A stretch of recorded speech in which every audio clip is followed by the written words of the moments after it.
Good morning, everybody, and welcome to Real Estate Today. I'm Charlie Bengel. And I'm Meaza. Grab a cup of coffee and let's make your real estate career better.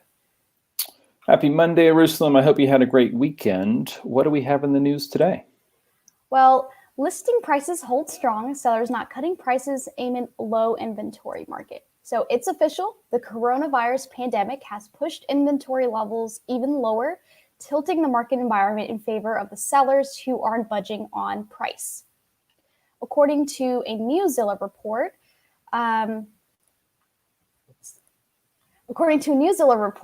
of June 27th, only 4.1% of all homes on the market experienced a price cut of 4.1%.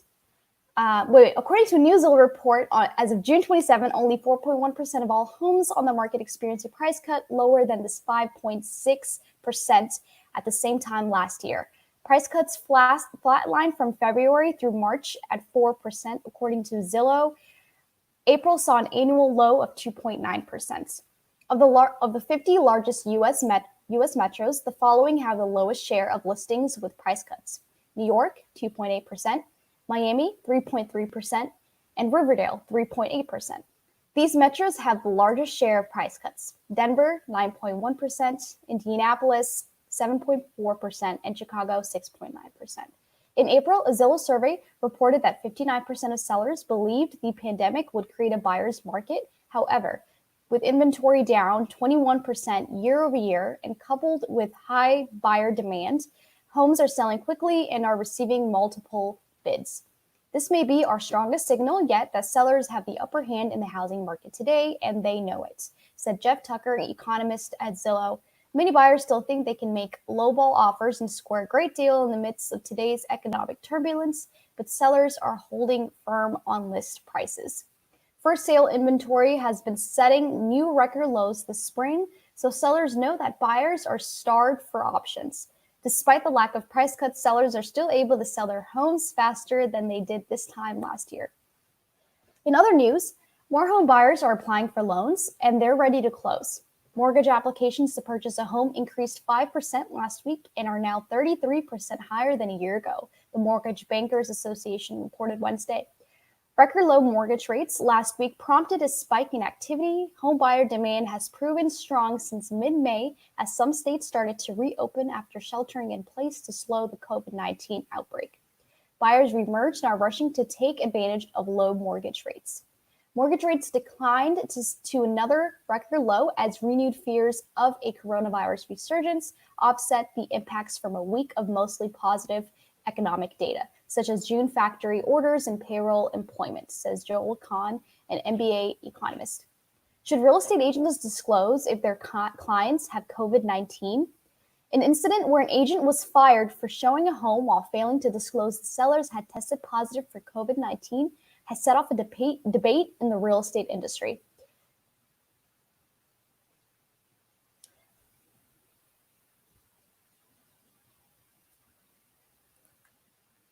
Okay. What can and should an agent disclose to prospective buyers and their agents during the coronavirus pandemic? At the beginning of the pandemic, the National Association of Realtors set specific guidelines for this type of situation. For both buyers and sellers, agents should not reveal the client's identity or the property in any communication unless written consent is obtained. Agents should attempt to obtain the seller client's written consent to disclose to any agent who toured the client's property in the past 14 days that an individual residing at the property has a confirmed case of COVID-19. The preparedness plan reads: it would not be necessary to identify the name of the individual with a confirmed case, only the property location where an individual with a confirmed case of COVID-19 resides.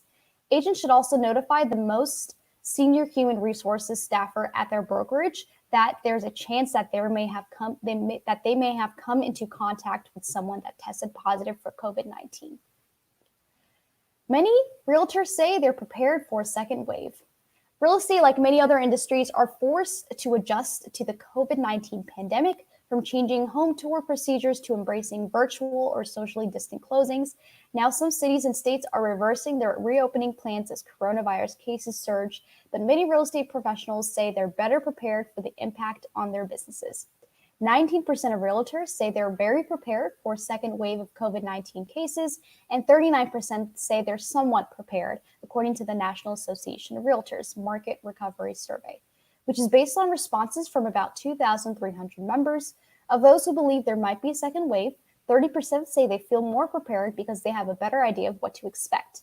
27% of realtors say they're concerned enough about the ongoing threat of the coronavirus that they have shifted their business practices to better prepare.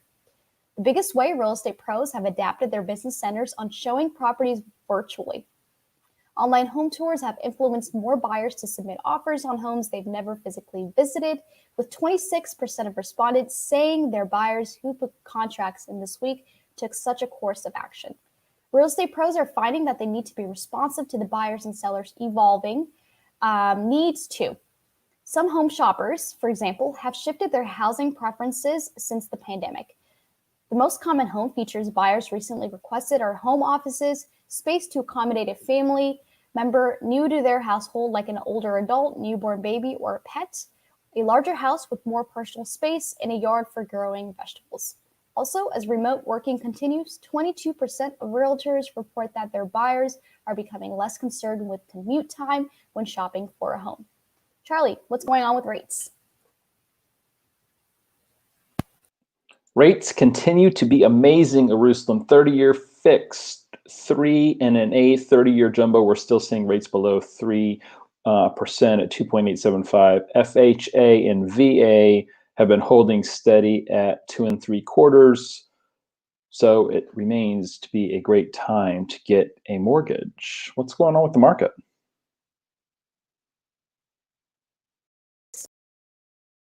In the last week in Hampton Roads, we saw 769 new listings hit the market, 719 properties go pending, and 659 properties sold. In the last week in the Washington metro area, within 30 miles of the White House, we saw 1,654 new listings hit the market, 1,320 go pending, and 975 sold. Back over to Charlie with our special guest.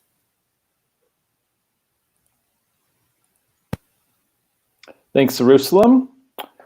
I would like to welcome Coach Amy Lassen to the show. Amy, always good to see you. Happy Monday. I hope you had a great weekend. Yes, me. I hope you did. I got the impression you're traveling.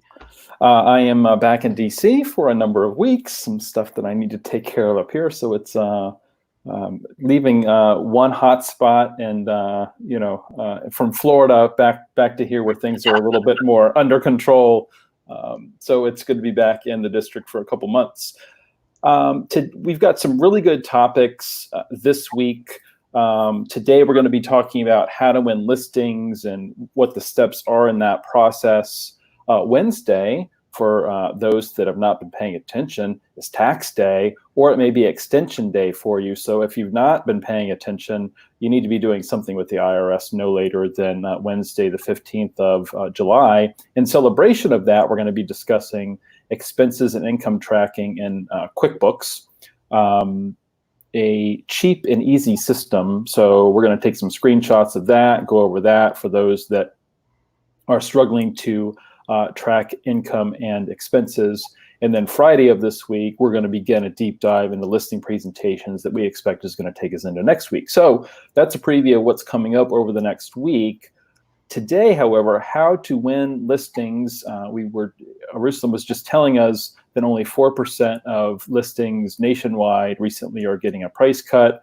Homes are selling faster when compared to a year ago. In many markets, once that listing agreement is signed, unless something terrible goes awry, it's almost like a paycheck, right? You're almost signing your paycheck when you're signing that listing agreement. So it is uber competitive to get listings in most markets.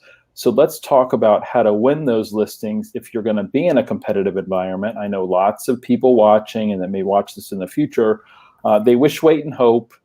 They have a large sphere of influence. They get a call, a come list me call, and it's great. But then all of us occasionally get that call that says, yeah, so-and-so recommended you, and I want you to be one of 3 agents that I'm interviewing. And I know I've got some agents, at least at RE/MAX Allegiance, that when they hear that, they turn white as a ghost, right? Because they don't have a listing presentation, right? They can't just walk in and wing it, and it creates angst I've known some agents to actually decline those opportunities because they're so unprepared, if you can believe it. So anyway, let's dive into how to win listings in a competitive market. What are the steps in that process? Where do you want to start? Well, I want to start with kind of poking holes and limiting beliefs. That is that if my past client calls me, I don't really have to try hard, or it's going to sell in less than a week anyway. I really don't have to do this. I really don't have to do that. And the other thing is, yeah, that's all very well and good for you, but that sounds hard. So we're going to talk about a really thorough listing process, what it entails, and how important it is that you absolutely invest in a quality service model, because you are predicting the future of your business by having strong service. So whether you're competing or not, whether the home is likely to sell in 3 days or not, I strongly recommend that you establish a really thorough, detailed listing process that shows off the quality of your service. It will create less stress for your seller, and it will generate more leads, more engagement from any listings that you take. Yeah, so I mean, part of this is, what is your listing standard? Yeah. And I had the opportunity to list just this amazing condominium recently, 800 square foot outdoor terrace looking over an historic neighborhood of DC. You can see for miles from this terrace, right? There's nothing in the way. So, and there are literally people that were waiting for units on this floor in this particular building to come on the market. Yeah. So I could have just put it in the MLS. Of course. Had professional photos done, but that's not my standard. My standard is Matterport for everything. I think you and I have talked about this before. It could be a 700 square foot shoebox and they're getting Matterport. That's just the way I do it. Mm-hmm. And then anything over $1 million, we're also doing video. Mm-hmm. So I had the photographer there, I had the 3D Matterport guy there, and then I had the videographer there too. And we did the floor plan, from Matterport. Mm-hmm. And the point was, that was my standard. There was no question about it. And then, I've got another one coming up that's a row home that I think is going to be more challenging to sell. Mm-hmm. And the sellers were like, so talk to us about your marketing. And I said, over $1 million. This is what I do every single time. This is going to be the same marketing that I did for you last time I sold a house for you. And they were happy. So, there's no cutting corners because it's a good market, right? And assuming that it's going to sell in 3 days, so I don't need to do this and that, which I think is what you were alluding to a minute ago. So I think setting your standard, and I'm not saying that your standard has to be Matterport 3D, although it probably should, and especially with COVID. And I'm not saying that your standard has to be video, but what is your standard, right? Instead of having to decide based on a property what you're willing to do. And, go ahead. No, go ahead. I think this is going to dovetail nicely with our discussion of expenses on Wednesday, because here's something else I want you to keep in mind. Listing leverage could be one of the strongest pillars in your business. Listing leverage, major sources of business that generates a lot of business for you every year. So that does require a standard. And then when you look at, gosh, it's only a $500,000 house. Should I put some money into marketing? Yes. This is your pillar, right? The money is partly for the seller and it's partly for you. And I'm not saying be disingenuous. I'm not saying take advantage of your seller and do things that won't benefit them. But when you go above and beyond to make sure that every possible set of eyeballs sees this property and that those competing offers are as strong as possible, yes, you could, in some markets, you could sell a home with a sign on a fence. Yep. Does that mean they will get top dollar, right? That you will price at the top of any recently sold comps and get 20 more? Right. No, not necessarily, right? Not without fresh carpet, not without gorgeous photos. So I think following your process, it establishes a professional standard, right? Mm-hmm. And then this is your proof of work, right? Your portfolio. And I've said that before to people who are like, I don't know if it deserves the video. And I'll say, that video is for you, baby, right? You get to show that next time you're competing. Exactly. It's nice to have a grand portfolio to show future sellers. This is all the stuff, not this is what I'll do for you. And I don't have an example, right? I have lots of videos. I have lots of Matterports, right? I have lots of floor plans and I have lots of really cool photos.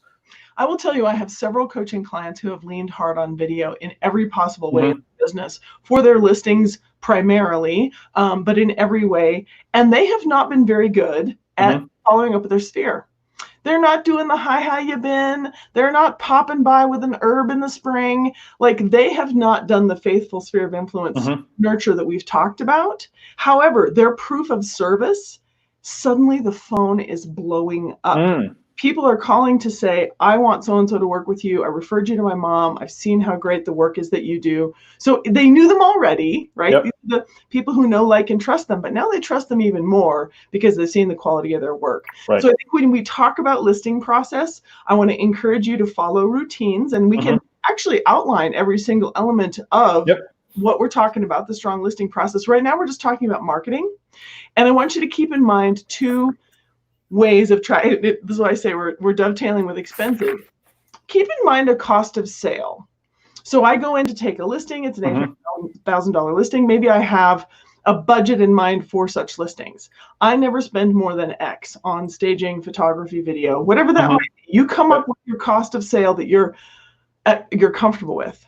I would encourage you to not overthink the amount you spend on a listing, because part of that money is part of your bigger picture marketing budget. Right. And we talk about 10% of all money you earn being appropriate to be spent on marketing. Where are you going to spend that money otherwise, right? So if you're going to make $500,000 in a year, you can have $50,000 a year to marketing. Giving it to Zillow, throwing big parties, what are you doing, right? So I want to encourage you to be generous with the way you market listings for yourself and for your seller. It will bolster your reputation and generate online leads as well.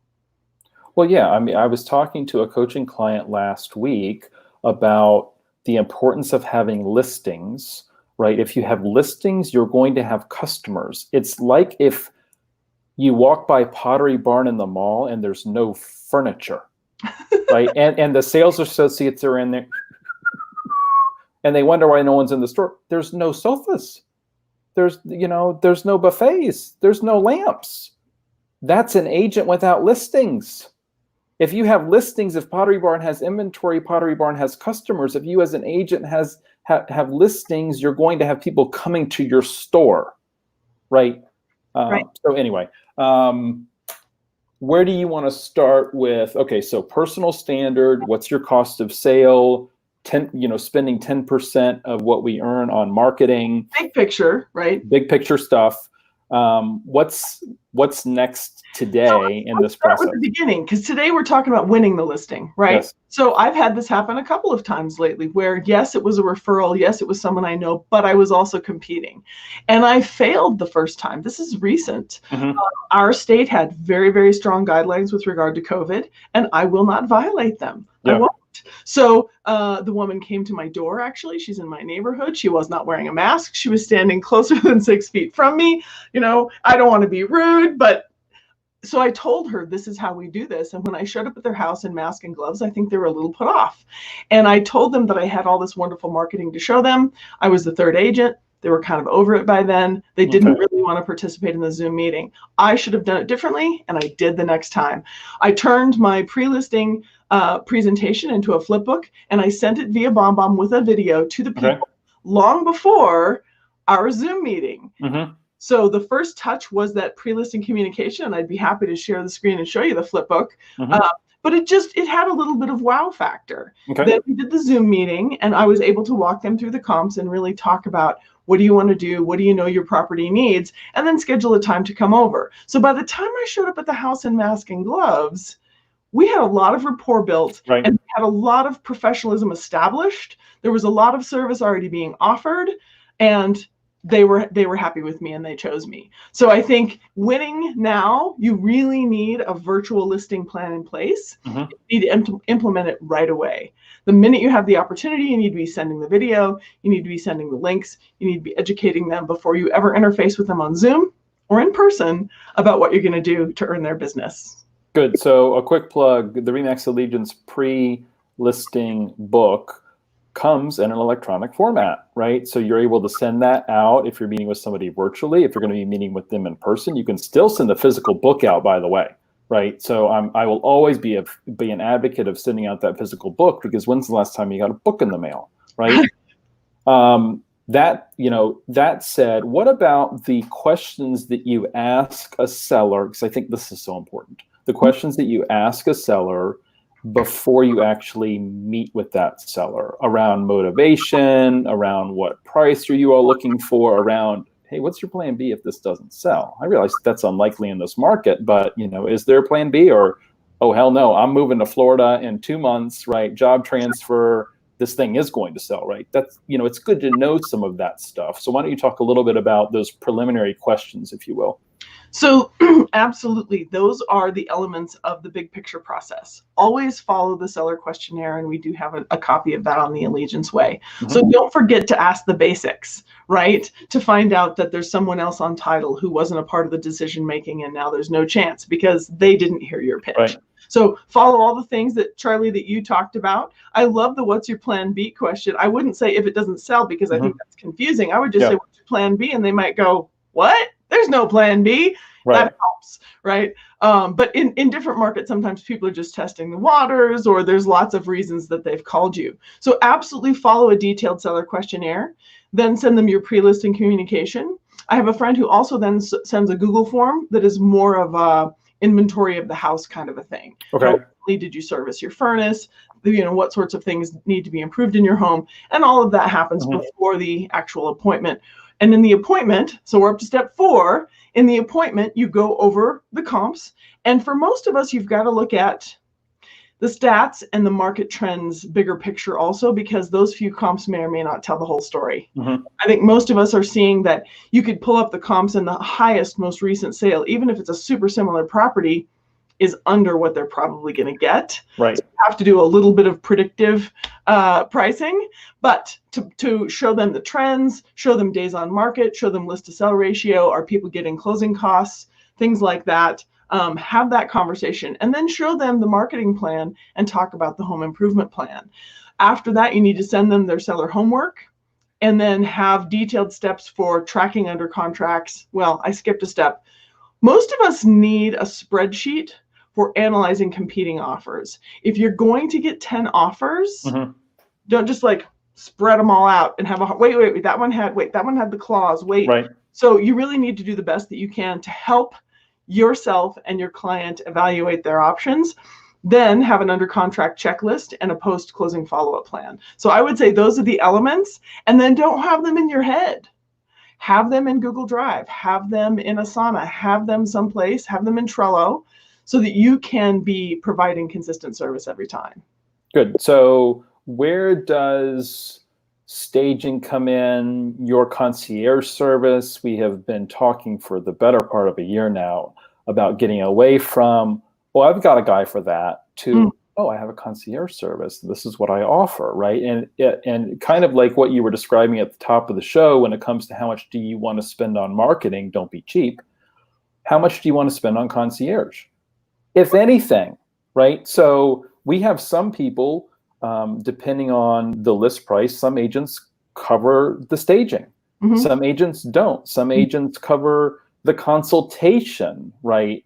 But not the actual furniture. We have some agents that will front money for repairs prior to closing. We have others that won't. We have some that have contractors that won't bill until closing. So these are all things to be thinking about now, instead of when you walk into the house and you're like, this needs paint and carpet, right? And then you find out that they don't have any money.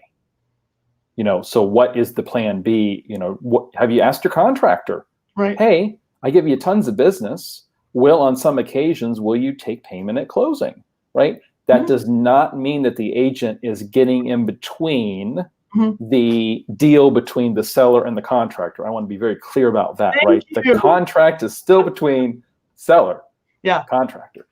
We just had somebody, Steve Flasterer, who is an agent out of DC, said, do you suggest splitting staging?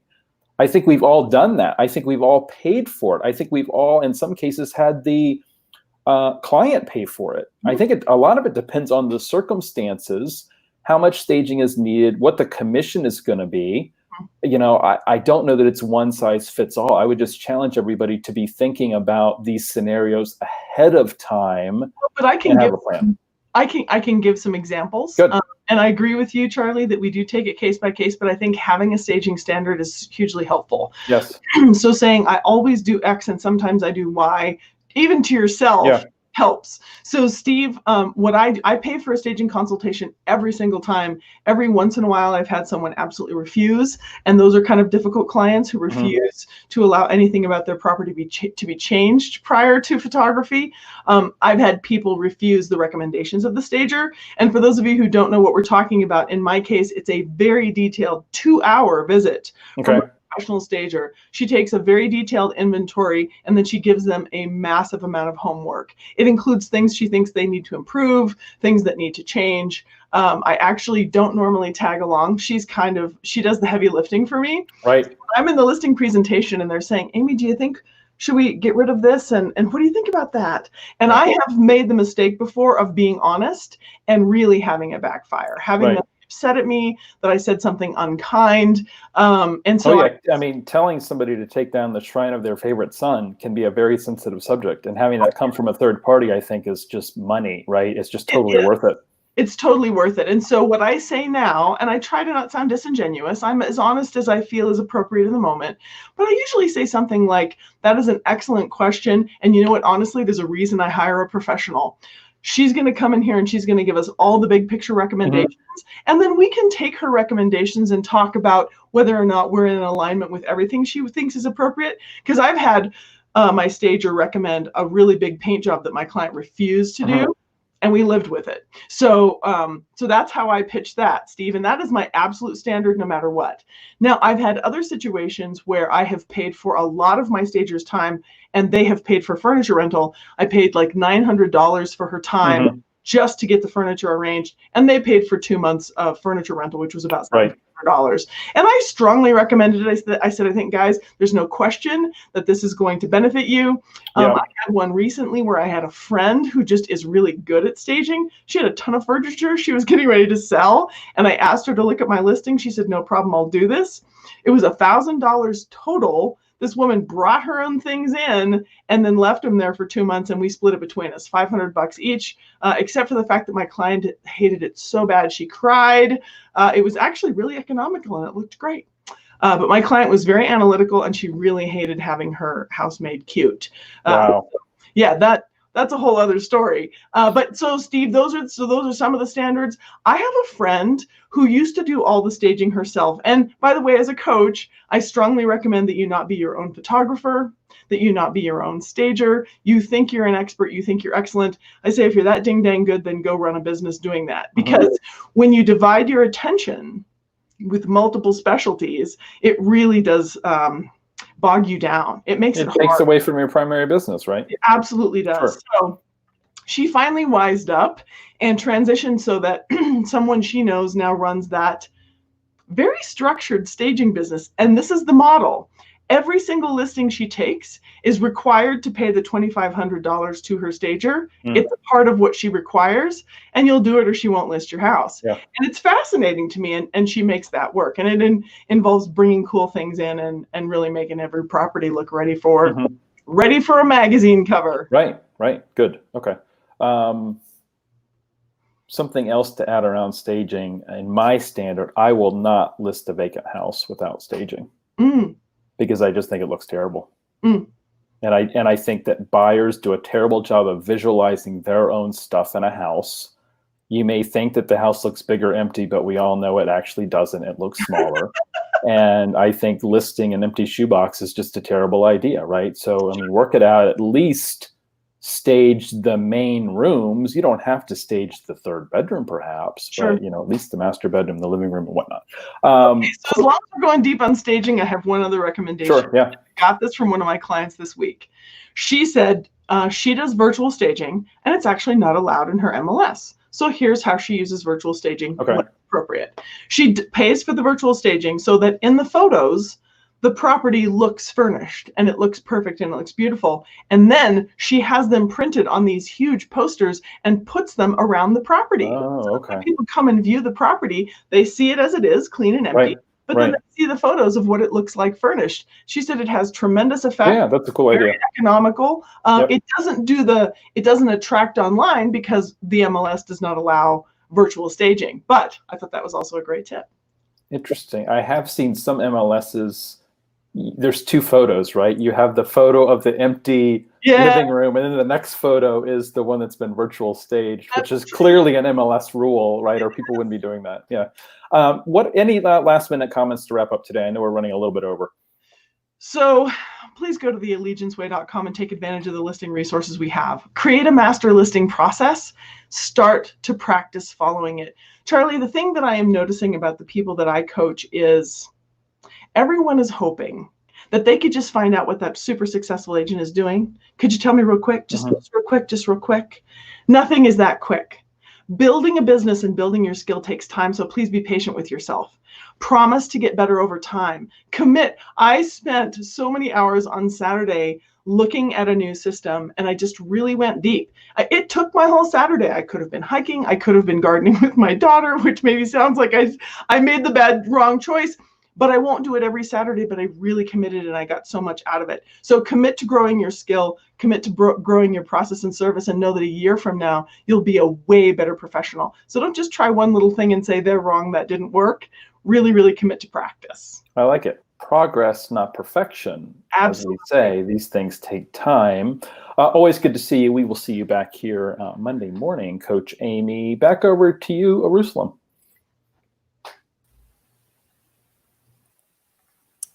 Thank you so much for joining us today. And as always, we are here to make your real estate career better.